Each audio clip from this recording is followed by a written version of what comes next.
Hello, my name is Simon Dowes from Make It Easy for You. In today's video I'm going to be explaining what Do Not Disturb is in the control center. Do Not Disturb is the moon located here where my finger's pointing. This turns on and silences any notifications that you may get.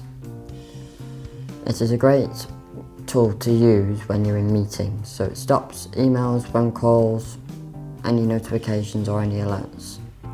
You can actually customize the setting for Do Not Disturb in the settings menu, located here where my finger is. So I tap on the settings menu and go to Do Not Disturb, and then Do Not Disturb is currently on, but you can automatically schedule this. You can customize it using the time you want. So for example, if I close it at 7 o'clock till 7 o'clock, it will automatically come on your screen. To see if your Do Not Disturb is on, swipe upwards on the control center and your moon will be in purple.